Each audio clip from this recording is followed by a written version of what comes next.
Hello friends, welcome. My self Neetu. मैंने एक video upload की थी, उसका नाम था सोशल चेंज, यानी कि सामाजिक परिवर्तन। आप उस वीडियो को भी आराम से देख सकते हो। और मैंने इसलिए बताया है क्योंकि आज मैं आपको कराने वाली हूँ कि हमारे सामाजिक जो आंदोलन होते हैं, सोशल मूवमेंट्स होते हैं, उनकी वजह से हमारी इंडियन सोसाइटी में क्या क्या चेंज आए हैं, वो वीडियो मैं आज आपको जो है बनाकर अपलोड करने वाली हूँ। आपको जब भी ये क्वेश्चन आता है तो एक काम कीजिएगा, कभी भी आपको जो है ये क्वेश्चन आ जाता है तो आप कभी भी इस तरह से अटेम्प्ट मत करना कि सीधे पॉइंट लिखना शुरू कर दो 1 2 3 4 5 सीधा नहीं। आपको ध्यान से इस क्वेश्चन को पढ़ना है। क्वेश्चन में क्या लिखा है कि सामाजिक आंदोलन यानी कि हमारी जो सोशल मूवमेंट्स होती हैं उनकी वजह से क्या क्या हमारी इंडियन सोसाइटी में चेंज आया है। तो आपके लिए वहां पर जरूरी हो जाता है कि आप जितने भी सोशल मूवमेंट्स हैं जिनकी वजह से जो भी चेंज आया है उसको मेंशन करो। जैसे कि हमारा ब्रह्म समाज है, हमारा आर्य समाज है, ये कुछ ऐसे सोशल मूवमेंट्स हैं, सामाजिक आंदोलन है जिनकी वजह से हमारे भारतीय समाज में बहुत सारे परिवर्तन आए हैं। तो आपके लिए जरूरी है कि आप ब्रह्म समाज के, सबसे पहले एग्जांपल ले लेती हूँ, आप ब्रह्म समाज के ऊपर हेडिंग लिखो, फिर उसके बारे में थोड़ा सा एक्सप्लेन करो, ठीक है, और फिर आप उसके नीचे पॉइंट्स लिखना शुरू करो कि ये ब्रह्म समाज जो हमारा सोशल मूवमेंट है इसने ये वाले चेंज किए हैं, ये दूसरा सोशल मूवमेंट है इसने ये वाले चेंज किए हैं। क्योंकि आप इस तरह से अगर सोशल मूवमेंट्स के नाम मेंशन करके बताओगे कि इस वाले ने ये चेंज किए हैं, इस वाले ने ये चेंज किए हैं, तो बहुत ज्यादा अच्छा रहेगा। नंबर कटने की 0 चांसेस है, बिल्कुल भी नंबर आपके नहीं कटेंगे। आपके लिए इस तरह से क्वेश्चन को अटेम्प्ट करना जरूरी है। कई बार बच्चे होते हैं कि सीधा सीधा जितने मार्क्स का क्वेश्चन होता है जल्दी से पॉइंट लिखना शुरू कर देते हैं। आपके लिए जरूरी है कि आप जितने भी सोशल मूवमेंट्स हैं उनके द्वारा क्या क्या परिवर्तन आए हैं उनका नाम लिख के फिर उनके चेंजेस को मेंशन जरूर करें। चलिए सीधा हम टॉपिक की बात करते हैं, ठीक है। तो है सामाजिक आंदोलन से हमारी इंडियन सोसाइटी में, भारतीय समाज में क्या क्या परिवर्तन आए हैं। तो पहले आपको करना इंट्रोडक्शन, और इंट्रोडक्शन का मतलब होता है परिचय, ठीक है। परिचय का मतलब होता है किसी चीज के बारे में थोड़ा बहुत बताना। जैसे आज हमको टॉपिक मिला है कि सोशल मूवमेंट्स की वजह से हमारी इंडियन सोसाइटी में, भारतीय समाज में क्या क्या परिवर्तन हुए हैं, तो आपको उस परिचय में यही सारी चीजें बतानी है। आपको इस इंट्रोडक्शन में लिखना है कि हमारे भारतीय समाज में ऐसे बहुत सारे सामाजिक आंदोलन हुए हैं जिनकी वजह से हमारे भारतीय समाज में बहुत सारे परिवर्तन हुए हैं। सामाजिक आंदोलन जैसे हमारे ब्रह्म समाज है, आर्य समाज है, प्रार्थना समाज है, ठीक है, हमारा जो है रामकृष्ण मिशन समाज है, ऐसे बहुत सारे समाज कह लो या फिर उनको आंदोलन कह लो, इनकी वजह से हमारे भारतीय समाज में बहुत सारे परिवर्तन हमें देखने को मिल जाते हैं। ये जो मैंने बोला है ये हमारी इंट्रोडक्शन हो जाती है, ठीक है। अब मैं शुरू करती हूँ कि हमारे इन आंदोलन कौन कौन से हैं जिनकी वजह से जो है हमारे इंडियन सोसाइटी में क्या क्या चेंज आए हुए हैं, ठीक है। पहला जो हमारा मूवमेंट आ जाता है वो है हमारा ब्रह्म समाज, ठीक है। ब्रह्म समाज हमारा पहला एक आंदोलन है जिसकी वजह से हमारी इंडियन सोसाइटी में काफी सारे चेंज आए हुए हैं। इसके बारे में जो 2-3 बातें आपको याद रखनी है वो ये है कि इसके जो संस्थापक हैं,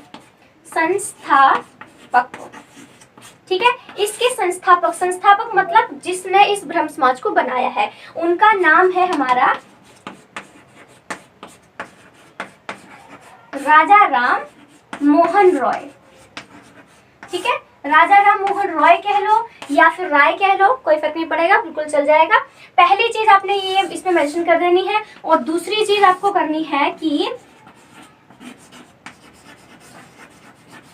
20 अगस्त 1828 ईस्वी को इसकी स्थापना की गई थी, बस, ठीक है। पहला हम कर रहे हैं ब्रह्म समाज के बारे में ये है कि इसके संस्थापक राजा राम मोहन रॉय हैं जिन्होंने इसको बनाया, और 20 अगस्त 1828 को इस आंदोलन को बनाया गया। अब मैं आपको बताती हूँ कि इस आंदोलन ने हमारे भारतीय समाज में क्या क्या चेंज किए हैं, ऐसी कौन कौन सी चीजें थी जिनको बदलना जरूरी हो गया था। और इसमें एक और 2-3 बातें और आपको याद रखना जरूरी है, वो ये है कि ब्रह्म समाज एक ऐसा आंदोलन था जिसको राजा राम मोहन रॉय ने चलाया था, स्पेशली वुमेन्स के लिए चलाया था, क्योंकि उन्होंने इंडियन सोसाइटी में हमारी महिलाएं जो थी, उनकी जो सिचुएशन थी, जो पोजीशन थी, स्थिति जो थी, बहुत ही ज़्यादा खराब थी। तो उन्होंने इस चीज़ को देखा और महिलाओं की स्थिति को ऊंचा उठाने के लिए, उनकी स्थिति में परिवर्तन करने के लिए, उनकी स्थिति को अच्छा बनाने के लिए इन्होंने इस समाज की स्थापना की, जिसका नाम उन्होंने ब्रह्म समाज रखा। यानी इसमें जितने भी सुधार किए गए हैं वो महिलाओं से ही संबंधित हैं, हमेशा याद रखिएगा। और भी बहुत सारे सोशल मूवमेंट्स बताऊंगी, लेकिन वो स्पेशली वुमेन्स के लिए नहीं है, ब्रह्म समाज स्पेशली वुमेन्स के लिए चलाया गया था, ठीक है। इसमें पहला जो चेंज हम लोग को लिखना है वो है हमारा बाल विवाह। बाल विवाह के बारे में आपको पता है बाल विवाह क्या होता है? बाल विवाह वो होता है जिसमें बाल मतलब बच्चा, बच्चों का विवाह, यानी कि जो बच्चे जिनकी उम्र जो है कम से कम आप कह सकते हो कि 8 से 9 साल की उम्र में ही लड़का हो या लड़की हो, उनकी शादी जो है पेरेंट्स अपनी मर्जी से बचपन में ही कर देते हैं। और जब लड़की बड़ी हो जाती है 18 साल की जब उनको हो जाती है, तब फिर वो अपने ससुराल रहने के लिए जाती है। उससे पहले शादी करके घर में ही रहती है, बचपन में शादी कर देते हैं ना। तो बाल विवाह ये था। तो राजा राम मोहन जी ने देखा कि ये तो गलत है पूरी तरह से, क्योंकि इस तरह से जो बच्चियां हैं, एक तो कच्ची उम्र में शादी करने से उनको और भी फिजिकल प्रॉब्लम हो सकती है, दूसरा उनको एजुकेशन ही नहीं मिल पाएगी। कच्ची उम्र में तुम शादी कर दोगे तो कैसे उनका जो प्रोग्रेस कैसे करेंगे, अपने पाँव पे कैसे खड़ा होंगी। तो जो हमारे राजा राम मोहन राय उन्होंने बाल विवाह को भी खत्म करने के लिए सोशल मूवमेंट चलाया कि बचपन में जिनको खुद ही नहीं पता किसके साथ कहाँ रहना है, उनको खुद नहीं कुछ चीजों को पता, वो हम कैसे कर सकते हैं। तो हमारा बाल विवाह को लेकर उन्होंने सुधार किया। दूसरी एक और बात थी हमारी, वो है बहु विवाह। बहु विवाह में आप ये मत समझिए कि बहू का मतलब जो घर में गृह प्रवेश करके आती है उस बहू की बात हो रही है, नहीं। बहु विवाह वो होती है जिसमें एक हस्बैंड एक से ज्यादा पत्नियों से शादी करता है। जैसे एक आदमी है, उसकी 2-3 पत्नियां हैं। इससे क्या होता है कि जितने भी उनके लेडीज होती हैं, ठीक है, उनको कितनी मानसिक प्रॉब्लम जो है उनको फेस करनी पड़ती है। उनकी वो सिचुएशन नहीं रहती है क्या पता हस्बैंड किसको ज्यादा करे, किसको ज्यादा केयर करे, तो कितनी प्रॉब्लम जो है फेस करती है। आज के टाइम पे इसीलिए सिर्फ एक विवाह को ही मान्यता दी जाती है, यानी कि एक पुरुष केवल एक ही महिला से शादी कर सकता है, एक महिला केवल एक ही पुरुष से शादी कर सकती है। अब एक से ज्यादा मुसलमानों में तो है, वो तो उनकी एक उनका रिवाज है वो, लेकिन हिंदुओं में सिर्फ एक विवाह कर सकते हो। आप दूसरी शादी कर सकते हो, इसकी भी 2 सिचुएशन है। आप तलाक लेके दूसरी शादी कर सकते हो, या दूसरी सिचुएशन है आपकी पत्नी मर जाती है या पति मर जाता है, तब जाके दूसरी शादी कर सकते हो। अगर दोनों ही जिंदा है तो धोखा नहीं दे सकते हो। तो ये बहु विवाह में भी इन्होंने सुधार किया, इसको भी बंद करवा दिया उन्होंने, ठीक है। उसके बाद जो सबसे जरूरी है वो है सती प्रथा। पहले आज नहीं थी, लेकिन आज नहीं है। क्यों नहीं है? मैंने आपको बोला कि आज नहीं है। आज इसलिए नहीं है क्योंकि राजा राम मोहन रॉय ने इसके खिलाफ आवाज उठाई थी। सती प्रथा का मतलब होता है कि जब किसी पत्नी का पति मर जाता है तो उसकी जब उसको चिता जलाई जाती है तो उसकी जो पत्नी होती है उसको भी जिंदा उसके साथ में जला देते हैं। इसको सती होना बोलते हैं, अपने पति के साथ में जल जाना, सती हो जाना। तो ये कितनी कुप्रथा है। कई बार लेडीज अपनी मर्जी से करती थी, लेकिन कई बार उनको जबरदस्ती बांध के जबरदस्ती उनको जिंदा जलाया जाता था। ये तो पूरी कुरीति है, पूरी एक अत्याचार जैसा ही है। तो इसीलिए जो राजा राम मोहन रॉय थे उन्होंने इसके खिलाफ भी आवाज उठाई। एक और जो इनसे रिलेटेड आती है, मैं यहाँ पर लिख देती हूँ, 4th, वो है हमारी पर्दा प्रथा। पर्दा प्रथा तो आप जानते होंगे, जिसमें लड़की शादी करके जब अपनी ससुराल जाती है तो ऑलवेज हमेशा उसको जितने भी मर्द होते हैं उन सभी से इतना लंबा घूंघट करके उन्हें रहना पड़ता है। उसी बीच में मतलब कितनी डिफिकल्टी होती है। कपड़ा आपको हमेशा, चाहे गर्मी हो सर्दी, आपको हमेशा फेस पे रखना है, उसी में ही आपको काम करना है, बहुत कुछ चीजें करनी है। तो पूरी तरह से गलत है। हर किसी को ये पर्दा प्रथा उन्होंने इसलिए स्टार्ट की थी क्योंकि ताकि किसी मर्द की गलत नजर जो है ना पड़ जाए। उन्होंने उस चीज को अपने आप को सुधारने के बजाय औरतों पर पहरा लगा दिया कि तुम अपने फेस पे हमेशा पर्दा करके रखो।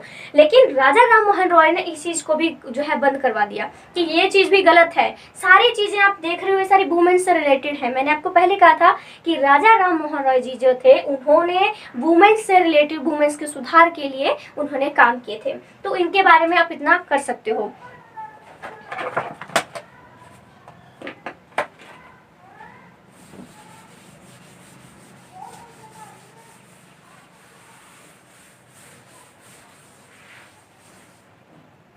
दूसरा जो हमारा समाज आता है वो है हमारा आर्य समाज। आर्य समाज के बारे में आपको एक चीज याद रखनी है कि 1875 ईस्वी में इसकी स्थापना हुई थी और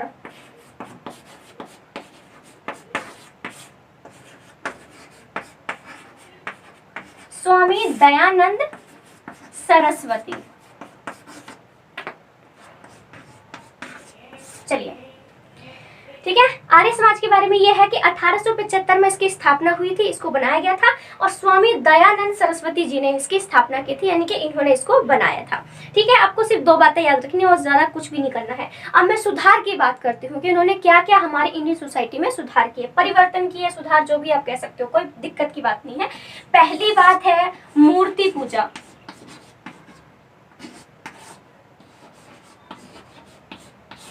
मूर्ति पूजा आर्य समाज में स्वामी दयानंद सरस्वती जी ने मूर्ति पूजा को जो है खत्म करने की कोशिश की या फिर इसका विरोध किया। तो इसकी वजह भी थी, क्योंकि इसकी स्टोरी भी है। स्टोरी ये है कि जब ये 12 साल के थे, मेरे ख्याल से 12 या 14 साल के थे, तब ये अपने पिता के साथ जो है शिवरात्रि थी, तो अपने पिताजी के साथ में मंदिर गए थे। ठीक है, जब वहाँ पे शिव भगवान जो उनकी पूजा पाठ हो रही थी, तो रात को अचानक से इनकी ऐसी आंख खुली, तो इन्होंने देखा कि शिवलिंग पर कुछ प्रसाद चढ़ाया हुआ था, उस पर चढ़कर चूहा जो है उनको खा रहा है। ठीक है, तब इन्होंने ये समझा, इनके दिमाग में आया कि जो शिव, जो भगवान खुद की रक्षा नहीं कर सकता है, वो सारे संसार की रक्षा कैसे कर सकता है। तब इन्होंने अपने पिताजी से कहा कि ये तो उन्होंने जो है इस तरह से चूहा खा रहा है, तो वो खुद की हेल्प नहीं कर सकते। तो उनके पिताजी ने कुछ ऐसे एक बात को घुमा फिरा दिया, उनको संतुष्ट नहीं किया उस बात से कि हाँ इसका आप ठीक बोल रहे हो कि गलत बोल रहे हो, कुछ भी उन्होंने नहीं बोला। और इसी वजह से स्वामी दयानंद जी जो थे, तभी से इनकी मूर्ति पूजा से विश्वास उठ गया। उनको ऐसा लगा कि जो खुद की रक्षा नहीं कर सकता वो हमारी कैसे कर सकता है, तो तभी से इन्होंने मूर्ति पूजा का विरोध किया। और वैसे भी लोग मूर्ति पूजा का विरोध क्यों ना करें। मूर्ति पूजा में आप क्या करते हो, कितना सारा दूध, कितना प्रसाद, कितने फूल, कितनी सारी चीजें आप वहां चढ़ाते हो। तो एक पत्थर को समझते हो। जो लोग भगवान को मानते हैं, मैं उनकी कोई आलोचना नहीं करती, मैं इनके बारे में बता रही हूँ कि हम लोग मूर्ति पूजा में यही तो चीजें करते हैं। तो हमको ये करने की बजाय क्या करना चाहिए, जो पास में भूखे भिखारी हैं, जो भी लोग हैं, उनको दे देना चाहिए। मूर्तियां क्या करेंगी, जो ईश्वर भगवान तो तुम्हारी दया से खुश होगा ना, तुम दूसरों की हेल्प करोगे तभी तुम्हारे लिए खुश होगे ना वो। लेकिन लोग क्या करते हैं, मूर्ति पूजा में इतना सारी चीजें वेस्ट करते हैं। तो इसी वजह से भी स्वामी दयानंद सरस्वती जी ने इसका जो है वो विरोध किया था। उसके बाद दूसरा आता है हमारा कि हिंदुओं में धर्म परिवर्तन।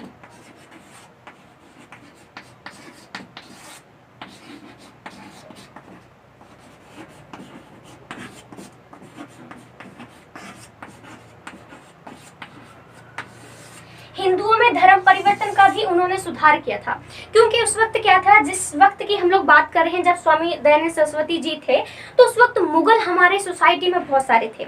यानी कि बहुत सारे ईसाई मिशनरी, बहुत सारे ऐसे लोग थे जो कि हिंदुओं को ईसाई धर्म में चेंज करवा रहे थे। मुस्लिम धर्म जो होता है, इस्लाम जो होता है, इस्लाम धर्म, उसमें चेंज करवा रहे थे। वो कह रहे थे कि तुम अपना हिंदू धर्म छोड़ के हमारे धर्म में आ जाओ। इससे क्या होता, नुकसान हमें ही होता। हमारे हिंदू धर्म के जो लोग कम हो जाते, मुस्लिम लोग के बढ़ जाते या फिर ईसाई धर्म के ज्यादा बढ़ जाते। तो इसीलिए स्वामी दयानंद सरस्वती जी ने इसके खिलाफ आवाज उठाई और इसलिए उन्होंने आर्य समाज की स्थापना की। आर्य जो होता है, आर्य जो शब्द है ना, उसका मतलब होता है श्रेष्ठ व्यक्ति।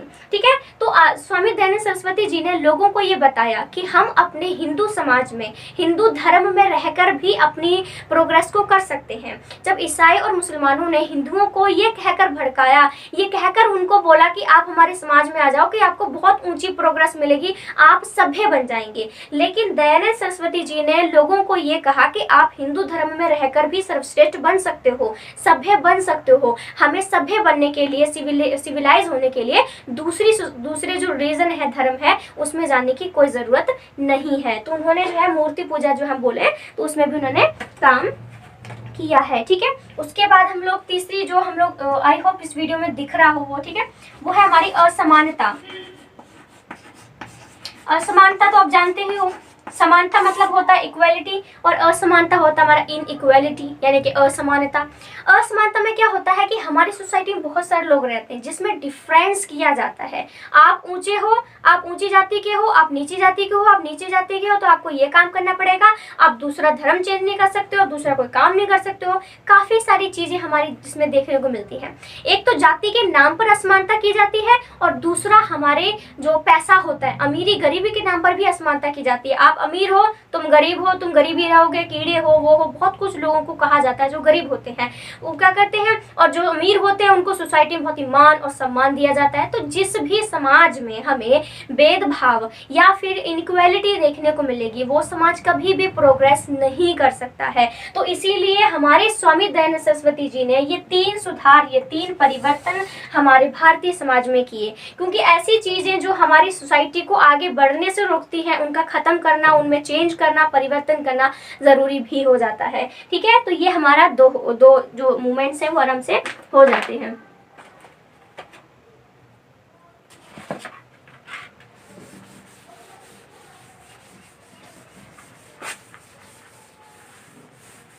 चलिए, तीसरा जो हमारा सोशल मूवमेंट आता है वो है प्रार्थना समाज। आप इसको प्रार्थना समाज कह लो या प्रार्थना आंदोलन कह लो, कोई दिक्कत नहीं है। ठीक है,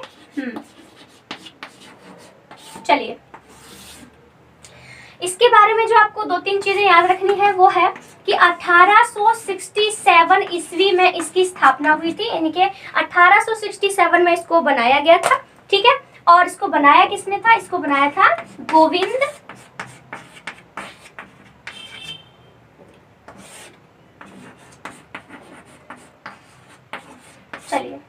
गोविंद रानाडे, इन्होंने इसको बनाया था। प्रार्थना समाज की बात हो रही है।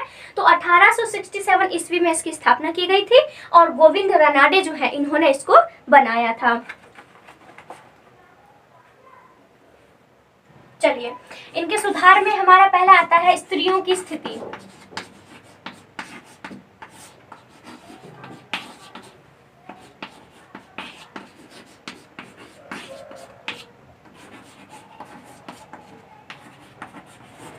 स्त्रियों की स्थिति में सुधार की हम लोग बात करते हैं।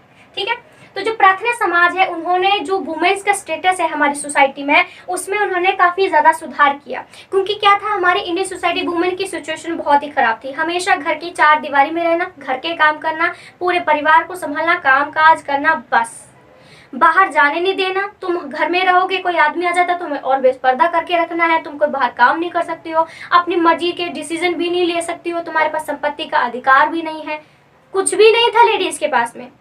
ऊपर से दहेज प्रथा को लेकर और उनको प्रताड़ित किया जाता है। ठीक है, तो यही है कि वुमेन्स की सिचुएशन इतनी ज्यादा खराब थी, तो इसलिए प्रार्थना समाज ने क्या किया, वुमेन की स्थिति को सुधार, वुमेन की जो पोजीशन है उसमें सुधार करने के लिए आंदोलन चला दिया पूरी तरह से कि वुमेन्स को भी मैन के बराबर, आदमियों के बराबर ही दर्जा दिए जाने की जरूरत है। ठीक है, आप उनको अपने नीचे क्यों रख सकते हो, पैरों की जूती नहीं समझ सकते हो, उनमें भी उतनी ही योग्यता है। ठीक है, कि वो अपना प्रोग्रेस कर सकती है, अपने पैरों पर खड़ा हो सकती है। तो प्रार्थना समाज ने ये भी इसमें काम किया। उसके बाद हम लोग एक और उन्होंने किया, वो है अनाथ। अनाथ क्या होते हैं, अनाथ बच्चे वो होते हैं जिनके माता पिता नहीं होते हैं। ठीक है, या कोई रिश्तेदार भी नहीं होता जिनके पास वो रह सकते हैं।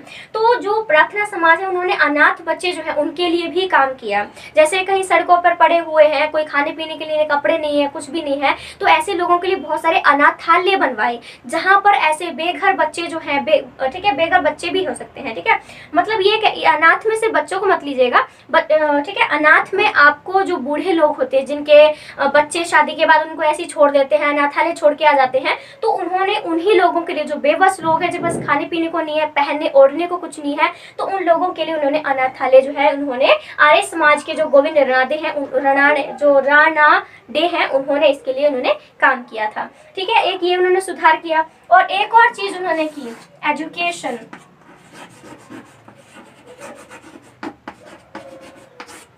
एजुकेशन की बात करते हैं।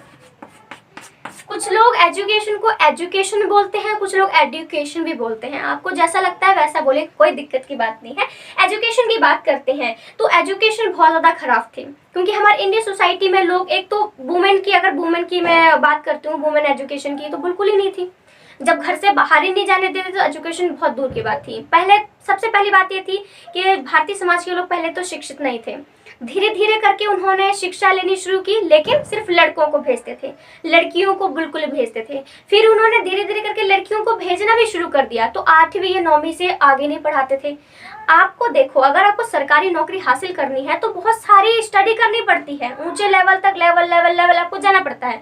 लेकिन ये लोग क्या करते थे कि लड़कियों को 8वीं 9वीं तक पढ़ा के घर बिठा लेते थे, बस आपको बहुत स्टडी हो गई है। जब तक आप ऊंचे लेवल की स्टडी नहीं करोगे आपको नौकरी कैसे मिलेगी? सरकारी आरक्षण सरकार ने दिया है महिलाओं के लिए, नौकरियों में दिया गया है, लेकिन जब तुम एजुकेशन की डिग्रीज तुम्हारे पास नहीं होगी तो उस आरक्षण का कोई मतलब नहीं बनता है। तो प्रार्थना समाज ने ये काम किया कि एजुकेशन में सुधार किया, वुमेन एजुकेशन को सुधारा, और वैसे भी जो दूसरे मैन जो भी एजुकेशन है उसमें भी काफी सुधार किए। ठीक है, पहले क्या होता था, ब्राह्मणी शिक्षा देते थे, मतलब पहले जो शिक्षा होती थी वो धर्म पर आधारित होती थी, लेकिन अब शिक्षा को उन्होंने नेचुरल कर दिया। अब धर्म से रिलेटेड एजुकेशन नहीं है। आज कोई भी स्कूल में धर्म के अनुसार शिक्षा नहीं दे सकते हैं। जो धार्मिक स्कूल है वो तो करेंगे, लेकिन फॉर्मल स्कूलों में ये अलाउ नहीं है। ठीक है, तो ये हमारा इसमें हो जाता है।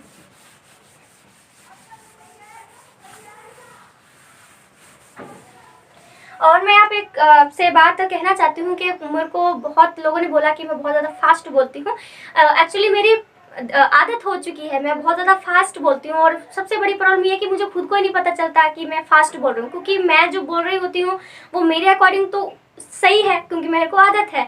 जो सुनने वाले उनको थोड़ी दिक्कत हो सकती है, तो मैं कोशिश कर रही हूँ कि मैं थोड़ा स्लो बोलूँ ताकि किसी को सुनने में या किसी चीज़ में कोई दिक्कत ना आए। ठीक है, आई होप थोड़ा सा अभी एडजस्ट कीजिएगा, थोड़ा मैं भी करूँगी।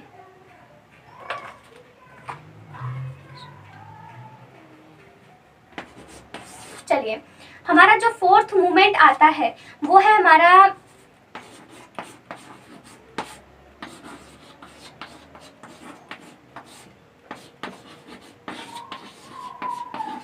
रामकृष्ण मिशन। ठीक है, रामकृष्ण मिशन। ठीक है, मिशन कह लो या इसको मिशन कह लो या फिर आप समाज कह लो, आंदोलन कह लो, कोई दिक्कत की बात नहीं है। और इसको बनाया गया था 1897 ईस्वी में इसको बनाया गया था, और इसको स्वामी विवेकानंद जी ने इसको बनाया था।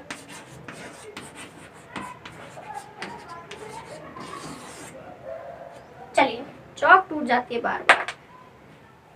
चलिए ठीक है, तो कहेंगे जो हमारा चौथा मूवमेंट है वो है रामकृष्ण मिशन। ठीक है, इन्होंने इस चीज को जो है शुरू किया था, यानी कि 1897 में इसको बनाया गया था, और स्वामी विवेकानंद जी ने इसको बनाया था। ये बहुत इंपॉर्टेंट बात है कि आपको MCQ क्वेश्चन में भी आराम से आ सकता है। तो स्वामी विवेकानंद जी ने इसको बनाया था। अब मैं आपको बताती हूँ कि इन्होंने जो रामकृष्ण मिशन है इसने कौन कौन से सुधार किए। पहला सुधार जो कि बहुत जरूरी था वो है अंधविश्वास। अंधविश्वास का मतलब क्या होता है? अंधविश्वास का मतलब होता है कि आप एक ऐसी चीज पर विश्वास करने लग जाते हो जो हमारे इंडियन सोसाइटी के लिए ही गलत है। कई लोग क्या करते हैं कि किसी की कोई चीज खो जाती है तो बाबाओं के पास में जाते हैं, बाबा जो होते हैं उनसे बोलते हैं कि हमारी ये चीज खो गई है, हमें ये चीज चाहिए। तो बाबा क्या बोलते हैं, पशु की या छोटी छोटी जो बच्ची होती है, लड़कियां होती हैं, उनकी बलि दो, तुम्हें वो चीज मिल जाएगी। ऐसे कोई चीज नहीं मिलती है। आपको अगर क्लास में पास होना है तो बाबा के पास जाकर कुछ नहीं मिलेगा, आपको पढ़ना पड़ेगा उसके लिए। आपकी एजुकेशन, आपके लिए नॉलेज बहुत जरूरी है, वही नहीं होगी तो पढ़ के क्या करोगे? कैसे पेपर में क्लियर करोगे? नहीं हो पाएगा ना।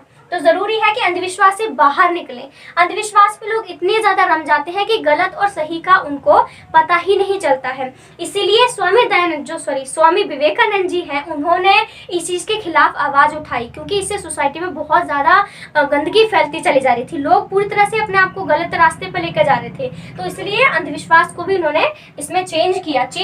इसको हमने तो खत्म ही कर दिया, इसमें चेंज क्या किया जा सकता है? पूरी तरह से खत्म किया गया। ठीक है, उसके बाद नेक्स्ट जो चीज आती है वो है हमारा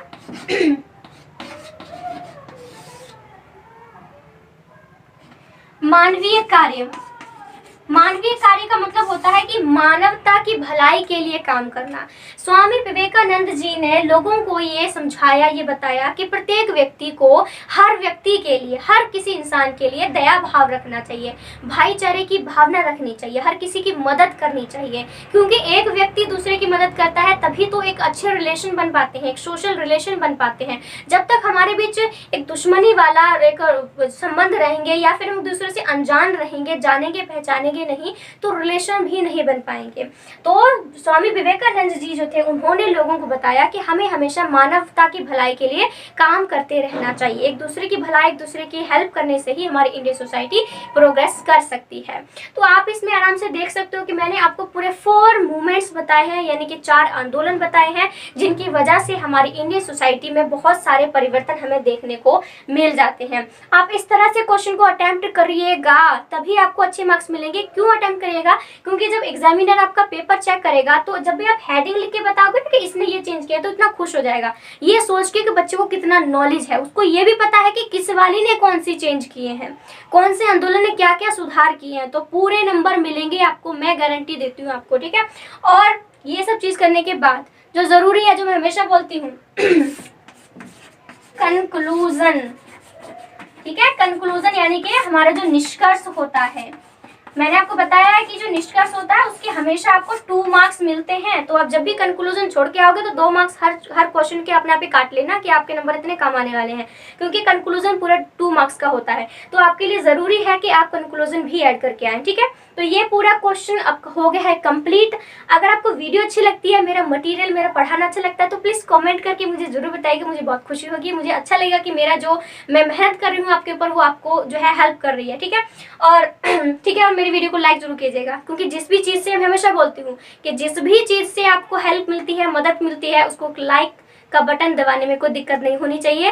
वो एक लाइक का बटन जैसे ही होता है, आप जब भी लाइक का बटन दबाओगे तो मुझे पता लग जाएगा कि हाँ आपको हेल्प हो रही है, मेरे जितना भी प्रोग्रेस है, मेरी जितनी भी चीज़ें हैं उससे आपको हेल्प हो रही है। और मेरे चैनल को आप सब्सक्राइब भी कर सकते हैं, क्योंकि मैं सिर्फ सोशोलॉजी का ही नहीं कराती, हिंदी के टॉपिक है, बीएड एंट्रेंस के हर जो हमारा टॉपिक है उसकी मैं वीडियो बना के अपलोड करती रहती हूँ। सोशोलॉजी के हैं, हिंदी ग्रामर, जितना भी व्याकरण है, बहुत सारी वीडियो मैं अपलोड कर चुकी हूँ। सोशोलॉजी के बहुत सारे टॉपिक है जिनकी वीडियो अपलोड कर चुकी हूँ। बीएड एंट्रेंस के लिए भी मैं एमसीक्यू क्वेश्चन जो है बना के डालती रहती हूँ। तो हर टाइप की एजुकेशन आप मेरे चैनल पर देख सकते हो, तो इसलिए आप मेरे चैनल को सब्सक्राइब भी कर सकते हो, अपने दोस्तों को शेयर भी कर सकते हो, ठीक है। ओके, तो आपके लिए बहुत हेल्पफुल होगा। आप जब भी देखते हो आपको अच्छा लगता है तो दूसरे फ्रेंड को शेयर कर दिए ताकि वो भी इस वीडियो का पूरा फायदा उठा सके।